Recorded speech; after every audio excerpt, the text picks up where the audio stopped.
The bag in the back seat weighed maybe 15 pounds.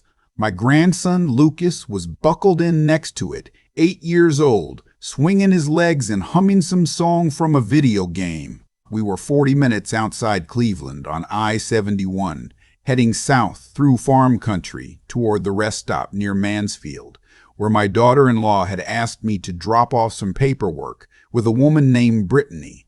A favor, she'd called it. Just a quick handoff, and I would have done it.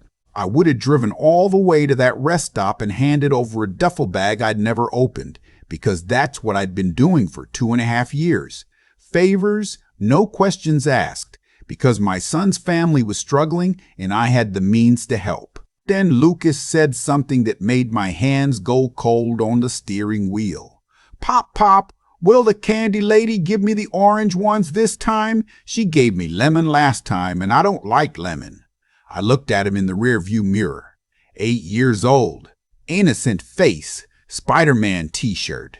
And he had just told me, without knowing it, that this wasn't the first trip, that he'd done this before, that my daughter-in-law had been using my grandson as a delivery boy and rewarding him with candy.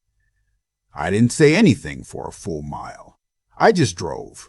My wife Marlene was in the passenger seat reading something on her phone, and she looked over at me eventually and said, "Howard, you okay? You're white as a sheet." I told her, real quiet so Lucas wouldn't hear, "We need to turn around, right now." She didn't ask me why. 41 years of marriage, and she just nodded once and said, "Okay." That's the woman I married. That's the woman who saved both our lives that afternoon. Because if she had argued, if she had said, "Let's just finish the trip and talk about it later," I might have second-guessed myself. I might have kept driving, and I'd be sitting in a federal prison right now instead of telling you this story. I took the next exit, pulled into a Sheetz gas station, parked in the back corner where the security cameras couldn't see much, and I told Lucas to stay in the car with Grandma while I checked the tire. Marlene knew something was wrong, but she played along, squeezed my hand once, turned around in her seat and started asking Lucas about his soccer team like nothing was happening. I went around to the trunk. I opened that duffel bag right there in the parking lot of a Sheetz off Route 30, and what I saw made me sit down on the bumper because my legs wouldn't hold me up. Stacks of cash, bundled hundreds, banded with paper strips. I'm not exaggerating when I tell you it had to be $80,000, $90,000. And underneath the cash, wrapped in a plastic grocery bag, was a small black thumb drive and a manila envelope full of documents. I didn't open the envelope right there. I didn't have to. I'd spent 31 years working as a captain in the Akron Police Department before I retired, and I knew what I was looking at. I knew exactly what I was looking at. I closed the bag, walked back to the driver's seat. Marlene looked at my face and didn't say a word. I told Lucas we were going to play a game where we drove home a different way and stopped for ice cream, and his eyes lit up because that's what 8-year-olds care about. Ice cream, not the duffel bag in the trunk that could have put his grandfather in federal prison for the rest of his natural life. Let me back up. Let me tell you how I got there, because none of this happened overnight. This took 2.5 years to build, and I missed every single warning sign. My name is Howard Penniman. I'm 68 years old, retired from the Akron PD in 2019 with a decent pension and a paid-off house in Medina County, Ohio. My wife, Marlene, worked as a school nurse for 26 years and retired the same year I did. We weren't rich. We were comfortable. We had savings. We had our pensions. We had the house. We figured we'd travel a little, spoil our grandkids, maybe take a cruise to Alaska someday. That was the plan. We had one son, Trevor. He's our only child, and we tried for years to have more, but it didn't happen, and Trevor grew up the center of our world. Smart kid, honor roll, played baseball, got a scholarship to Bowling Green for accounting. We were so proud we cried at his graduation. He met Kayla their junior year. She was a hospitality major, Blonde, pretty, came from a family in Toledo that we never quite got a read on. They married right after college and moved to Columbus, where Trevor took a job at a mid-sized firm doing tax work. Kayla worked in event planning. Lucas came along 3 years later. We thought we had the whole picture. The trouble started about 3 years ago when Trevor called me one evening sounding rattled. Said he'd been let go, said it was a restructuring. Said he had 3 months of severance and he was already looking. I told him, don't worry about it. You'll land on your feet. You got a great resume. He said, thanks, Dad, but I might need help with the mortgage for a month or two. I sent him $4,000 the next morning. Then it became 3 months, then 6. He kept saying he had interviews, second-round interviews, almost an offer, but something always fell through. Kayla was still working, but apparently her hours got cut too. Then her car needed a transmission. Then Lucas needed orthodontia. Then the furnace in their townhouse went out in February and the landlord wouldn't fix it. Every month there was something, and every month I sent them money because Trevor was my son and Lucas was my grandson, and what was I supposed to do? Watch them get evicted?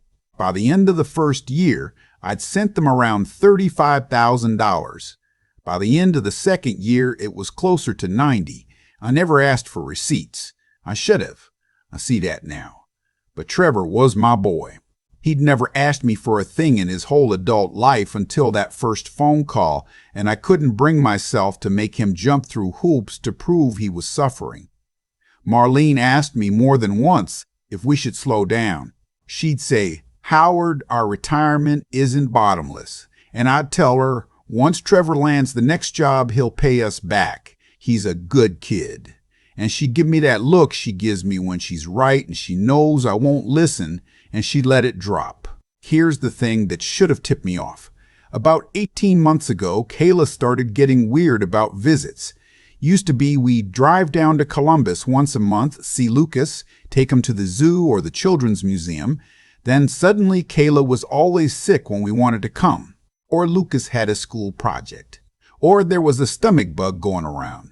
We saw Lucas maybe 4 times that whole year, and every single visit, Kayla hovered, wouldn't let him out of her sight, wouldn't let me take him to the hardware store like I used to, just me and him, picking out screws and talking about nothing. I chalked it up to her being protective. She'd always been a little controlling. I told myself that's just Kayla. Then about 6 months ago, Trevor told me he had a new side opportunity, a consulting gig with some old college buddy who was running a small business. He was vague about what the business did. Imports, he said, logistics. I asked him what kind of imports, and he changed the subject. The money requests slowed down a little after that, but they didn't stop, and I should have asked harder questions. I didn't. I was just relieved he was working. 2 weekends ago, Kayla called me, asked if Marlene and I would take Lucas for the weekend. She and Trevor needed to drive up to Detroit for a wedding. Of course, we said, we loved having Lucas. He came up Friday night, we did pizza and a movie, and then on Saturday morning, Kayla called early and asked an unusual favor. She said she had a friend, a coworker named Brittany, who was supposed to pick up some paperwork from her. Closing documents on a house, she said, real estate stuff, but Kayla was stuck in Detroit and Brittany lived near Mansfield. So could I please just drive Lucas down to a rest stop off I-71 around 2 in the afternoon, hand the bag to Brittany, and then take Lucas home? And could Lucas come along? Because Brittany loved seeing him and always brought him candy. I said sure. Marlene packed Lucas's lunch. We left around 12:30. That was the trip we were on when Lucas mentioned the candy lady and the lemon ones and the orange ones he wanted this time. After I sat down on the bumper of my Buick in that Sheetz parking lot, after I closed the duffel bag and walked back to the driver's seat with a face Marlene later told me looked like death, I drove us home. I didn't say a word about what I'd seen. I just drove. We got Lucas an ice cream cone at a Dairy Queen near Wadsworth, and he licked it, happy and oblivious, in the back seat, and I thought my heart was going to stop in my chest. We got home around 4. I told Marlene to take Lucas inside, run him a bath, put on a movie. I told her I needed to make a phone call. She looked at me and said, "Howard, what was in that bag?" I told her. She sat down in a kitchen chair and put both her hands flat on the table and didn't speak for a long time. Then she said, "What are you going to do?" I said, "I'm going to call Sam." Sam Wexler was my lieutenant when I was on the force. Now he runs intel for an FBI task force out of the Cleveland field office. We've stayed close. I've been to his daughter's wedding the year before. I went into the garage, sat in my truck so Lucas wouldn't hear, and I called Sam on his cell. I told him everything: the bag, the cash, the thumb drive, the candy lady at the rest stop, the 2.5 years of money flowing out of my account into Trevor's, the vague imports job, the weird controlling behavior with Lucas. Sam was quiet for maybe 10 seconds. Then he said, "Howard, do not move that bag. Do not open it again. Do not call your son. I'm going to make some calls and I'll have agents at your house in 90 minutes. It was actually closer to 70. 2 unmarked cars pulled into my driveway around 5:30. Sam came himself, along with 3 agents and a woman from the Securities and Exchange Commission. They took the bag. They took the thumb drive. They asked Marlene and me 1,000 questions, while Lucas watched cartoons in the living room with no idea his world was about to change forever. Here's what the documents in that envelope turned out to be. And the thumb drive. I'm not going to pretend I understood all of it that night, because I didn't, but I understood it later when the prosecutor walked me through it. My son Trevor had not been unemployed for 2.5 years. He'd been laid off legitimately at the start, yes, but within 4 months he'd taken a job with a company called Meridian Vector Logistics that operated out of a strip mall in suburban Columbus. On paper, Meridian Vector did freight forwarding for small businesses. In reality, it was a money laundering operation servicing a mid-sized fentanyl distribution network that ran product up from the southwest border, broke it down in Columbus, and pushed it into Cleveland, Pittsburgh, and Detroit. Trevor was their bookkeeper. He cleaned the money. He was good at it. He had an accounting degree after all, and he'd been making roughly $20,000 a month in cash for almost 2 years. He had not asked me for money because he needed it. He had asked me for money because the people he worked for had taught him that if you can prove you have a legitimate source of family financial support, it makes the ledgers easier to dress up. Every dollar I sent him was a dollar he could pretend was rent or groceries, while the cash he was actually living on disappeared into a hole. I was his cover story. I was his alibi. And Kayla wasn't an event planner anymore. Kayla had become a courier. Her events were drops. Her weddings out of town were meetings. And the bag I was carrying that afternoon, $87,000 in cash, a thumb drive containing the encrypted ledger for the entire Ohio operation, and a manila envelope with the names and home addresses of 3 rival distributors who were about to get their doors kicked in. That bag was going to a woman named Brittany Moscow, who was the operations regional handler and who, by the way, was already on a federal watch list. They had been using Lucas. They had been using my 8-year-old grandson as a courier shield. The reasoning, the prosecutor told me later, was simple and disgusting. A 68-year-old retired cop, driving with his grandson in the back seat, making a quick handoff at a rest stop, looks like nothing. Looks like a grandpa dropping off something for his daughter-in-law. No agency in the world is going to pull that car over. They had done it 3 times before. 3 times with my grandson in the car, sometimes carrying cash, sometimes carrying drugs. Once, God help me, carrying a handgun that had been used in a homicide in Youngstown 2 weeks earlier. I didn't sleep that night. Marlene didn't sleep either. We sat up in the kitchen drinking coffee that went cold in our hands, while 2 FBI agents tried to make small talk about the Browns, and our living room got photographed and our daughter-in-law's name got typed into 7 different federal databases. They arrested Trevor and Kayla on a Tuesday morning at a hotel outside Detroit. There was no wedding. There had never been a wedding. They were meeting with two men from Arizona about expanding the territory. The FBI took them all in one motel room with a battering ram and a flashbang. And Trevor, my honor roll baseball-playing little boy, got walked out in handcuffs with his face on the carpet. He pleaded out. They both did. Kayla got 8 years in federal prison for conspiracy to distribute and money laundering. Trevor got 11 because his role was bigger and because he'd kept the books. They're both in different facilities now. I haven't visited either of them. Marlene has written Trevor twice. He hasn't written back. Lucas. Lucas is what I want to tell you about, because Lucas is the part that makes me believe in God again on the days I struggle with it. We got emergency custody 3 days after the arrests. Marlene and I sat in a courtroom in Columbus with a lawyer my friend Sam recommended, and a judge named Patricia Halloran looked at us, at our paperwork, at our background, at the police reports, and she granted us temporary guardianship on the spot. 6 months later, she granted permanent custody. Kayla's parents had tried to fight us for him. They lived in Toledo and they had money and they hired an attorney. But Kayla's mother had 2 prior arrests for check fraud, and her father had a history nobody wanted to talk about. And the judge was not going to send that little boy into another mess. He's been with us for almost a year now. He's 9.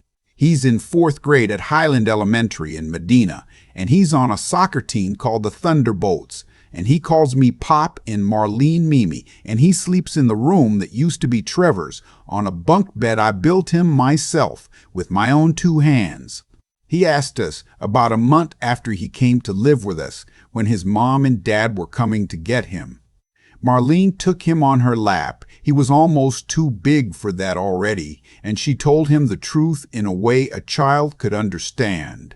She told him his mommy and daddy had broken some very serious rules, and they had to live somewhere else for a long time so they could think about what they did, and that we loved him, and that this was his home now for as long as he wanted it. He cried. He cried for about 3 days, on and off. And then one morning he came down to breakfast and asked if we could go to the hardware store, just him and me, to pick out screws for a birdhouse he wanted to build. And I said, yes, son, we can do that. We did it that very morning. I've thought a lot about what I want to say to you if you're watching this. I've thought about whether to make this video at all. The lawyer said it was fine. The trial is over. The appeals are exhausted.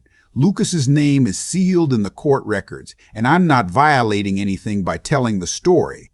But it took me a year to be ready, and even now my hands are shaking a little. So here's what I want to say. If your adult children come to you and ask for money, and they keep asking, and they keep asking, and the reasons are always different, but the pattern is always the same, please ask questions.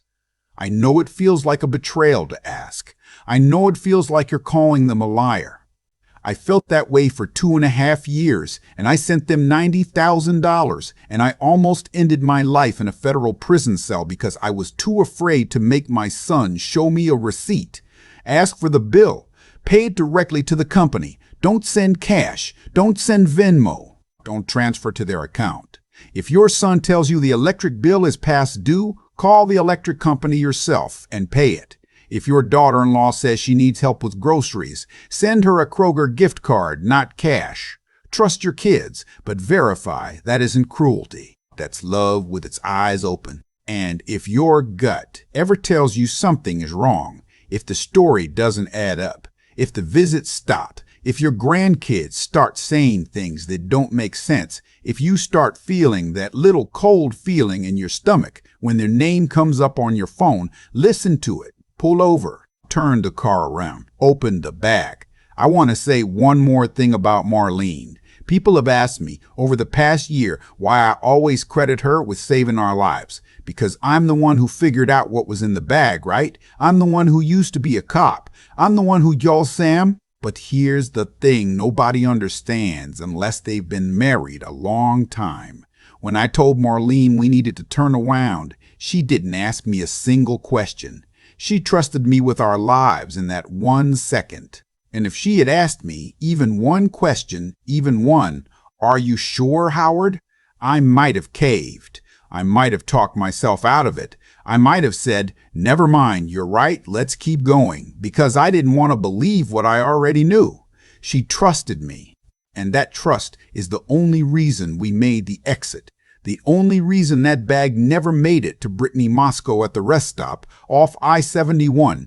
The only reason Lucas is upstairs right now, asleep in the bunk bed I built him, instead of being raised by a foster family in a state I've never been to. I read my Bible most mornings now. I didn't before. I drifted from the church in my 40s, and I didn't come back until all this happened. There's a verse in Proverbs, chapter 22, verse 6. Train up a child in the way he should go, and when he is old he will not depart from it. I used to think that verse meant, if you raise your kid right, they'll turn out right. I thought I'd done that with Trevor, and I thought the verse had failed me. I understand it different now. I think it's a verse for grandparents too. I think I get a second chance with Lucas. I think God, in His mercy, looked at a bag full of money in the back of my Buick on a Saturday afternoon in October, and He whispered into a little boy's mouth at exactly the right moment about the lemon candy and the orange candy. And He gave a tired old retired cop one last chance to do the right thing. I took that chance, and I'd take it again 1,000 times. If you've made it this far, thank you for listening. If you have a story like this, if you've been used by your own kids, if your gut is telling you something is wrong right now, if you're sitting on a duffel bag of your own and you don't know what to do, please don't sit on it. Talk to someone. Call a friend. Call a lawyer. Call a retired cop if you know one, like I did. There is a way out of these things, and the longer you wait, the worse it gets, and the more your grandkids pay the price. I'm going to keep telling these stories because I've heard from a lot of people in the last year. And I'm not the only grandfather who almost lost everything to a son he couldn't bring himself to question. There's a whole generation of us. We raised our kids to be better than we were. And some of them are, and some of them aren't. And the ones who aren't will use the love we have for them like a weapon if we let them. Don't let them. Love your kids. Love your grandkids more. And if your wife is sitting next to you in the front seat and you ever feel that cold feeling, turn the car around. Right now. Don't wait. God bless you all. Hug your grandkids tonight. And if you've got a story to share, leave it in the comments. I read every one of them. We're not alone in this, and that's the only reason I started talking about it in the first place. Take care of each other. I'll see you in the next one. I've spent a lot of nights since that Saturday turning the whole thing over in my head, and what I keep coming back to is this. Nothing about what happened to Trevor was sudden. Nothing was random. Every single piece of it had a cause, and most of those causes were sitting right there in my own choices, if I'd been brave enough to look.